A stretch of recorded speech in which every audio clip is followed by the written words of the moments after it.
agreed to a date night with their gals, but Fred would rather go bowling. He convinces Barney to go along with one of his mastermind schemes. Fred has a head injury, and Barney stays back to take care of his friend while the ladies go to the opera by themselves. It gets worse. The two men use a flying machine that Barney had built to get to and from the bowling alley. The whole time, Fred is telling Barney that it's their invention and it's going to make the two of them rich, acting like the idea was his the whole time. So he didn't just use Barney to get out of the date, he leeches off him. Fred is a violent and manipulative guy that no one in their right mind would hang out with, so Barney must be nuts. All the same, the little guy sticks next to Fred through virtually anything. Fred's negative personality traits constantly come through in this friendship, one composed primarily of Fred taking advantage of Barney's good nature. If something doesn't go as planned, he'll immediately begin threatening his best friend with violence or belittling him in a way that had to have caused some major issues for Barney. Fred does do some nice things for Barney, though.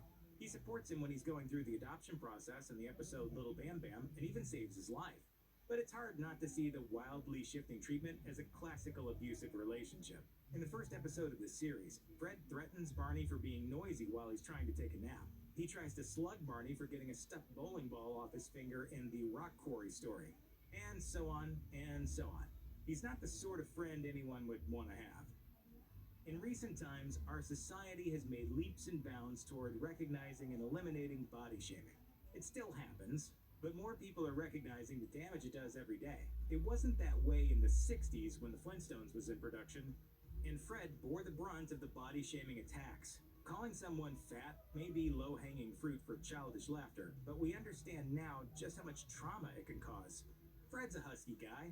He can't help it. It's the way Hanna-Barbera designed him. And as far as insults go, Fred probably dishes out more than anyone else in the cartoon. But he's the primary target for body shaming. From sly comments about his weight to outright calling him fat in some episodes, it's everywhere in the series. Some of the jokes were better set up than others, like this one from the episode The Hot Piano, for instance.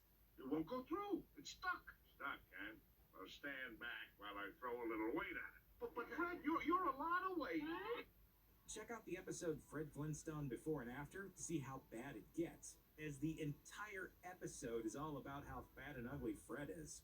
Ah, but you know what they say. Television adds 10 pounds to your appearance. Well, eating like a horse has added 50 pounds to yours. Check out one of our newest videos right here. Plus, even more grunge videos about your favorite classic TV shows are coming soon. Subscribe to our YouTube